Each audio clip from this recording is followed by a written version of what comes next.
Hello students, good morning. How are you today? I hope all of you are doing fine.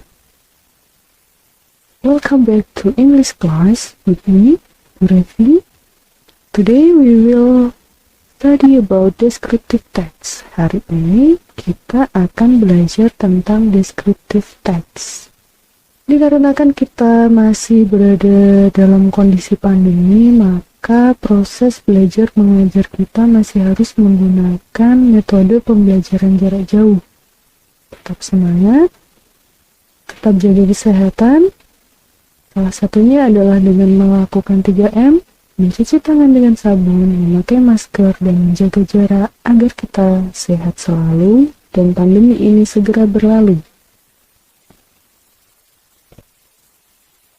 Kita masuk ke materi.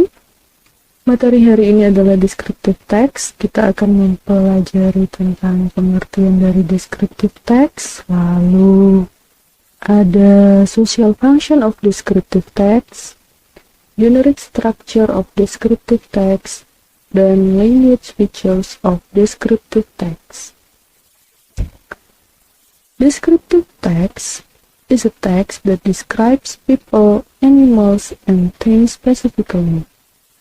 Descriptive text adalah sebuah teks yang mendeskripsikan atau menggambarkan orang, binatang, maupun benda secara spesifik. Social function of descriptive text is to describe particular person, animal, thing, place, etc. Jadi, fungsi sosial descriptive text adalah untuk mendeskripsikan orang, binatang, benda, maupun tempat-tempat tertentu. Next is generic structure atau struktur teks. Generic structure dari descriptive text terdiri dari dua. Yang pertama, first, identification, and second, description. Yang pertama dulu, identification adalah introduction of people, animals, and things that will be described.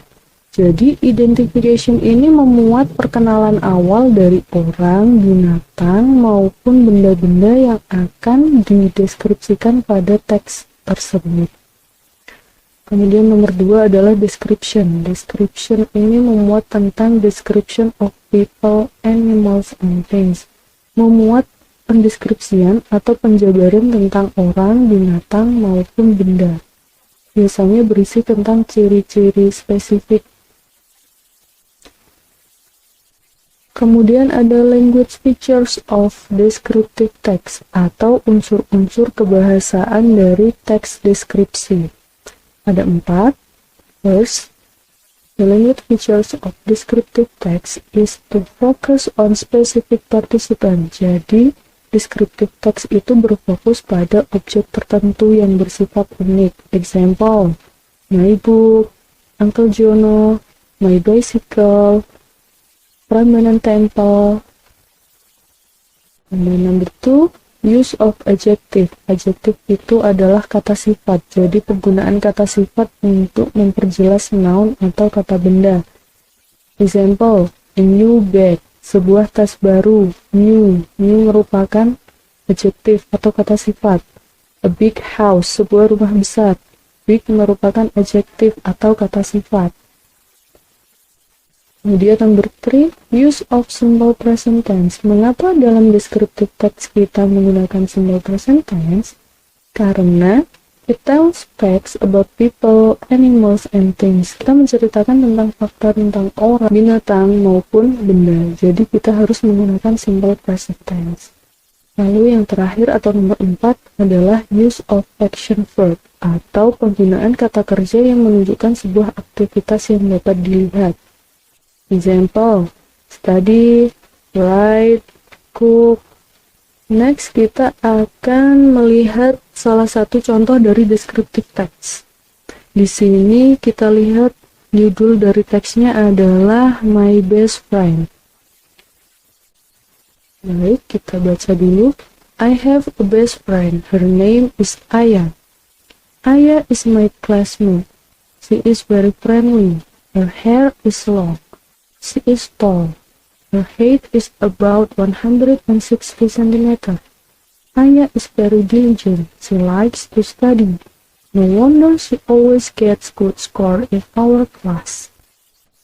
Nah, kita akan mencoba untuk membedah generic structure dari descriptive text ini. Title-nya adalah My Best Friend, berarti ini adalah descriptive text about people, tentang orang. I have a best friend, her name is Aya. Saya memiliki seorang teman baik, namanya adalah Aya. Ini masuknya adalah identification, karena merupakan perkenalan tentang orang yang akan dideskripsikan.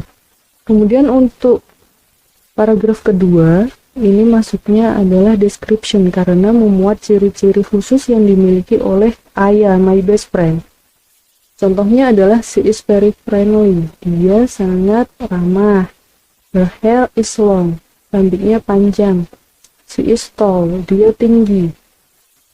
Aya is very diligent, she likes to study, dia suka belajar. Nah, begitu ya. Jadi untuk yang paragraf pertama masuknya pada identification, sedangkan untuk paragraf kedua yang berisi ciri-ciri spesifik yang dimiliki oleh Aya masuknya adalah description. Example number 2. Contoh kedua, judulnya adalah Tono's new bicycle, sepeda barunya Tono. Tono has a new bicycle, he likes it very much. Tono's bicycle has a modern style. The frame is silver and the saddle is black. It has 2 wheels, black tires, and a small bell. He always takes care of the bicycle well. Tono loves cycling. He usually rides his bicycle for going to school. It makes him very happy. Dari title dulu ya, Tono's new bicycle. Jadi ini adalah descriptive text about things atau tentang benda, sepeda barunya Tono. Untuk yang paragraf pertama, seperti yang contoh pertama tadi, masuknya adalah identification karena memperkenalkan tentang sepedanya Tono. Sedangkan untuk paragraf kedua, second paragraph, masuknya adalah description karena memuat tentang ciri-ciri khusus yang dimiliki oleh sepedanya Tono. Misalnya, Tono's bicycle has a modern style. Sepedanya Tono memiliki sebuah gaya yang modern. Oke, I think that's enough for today. Jika kalian punya pertanyaan, bisa ditanyakan melalui WhatsApp. Jangan lupa untuk mengisi presensi pada link yang tersedia. Thank you for today. See you.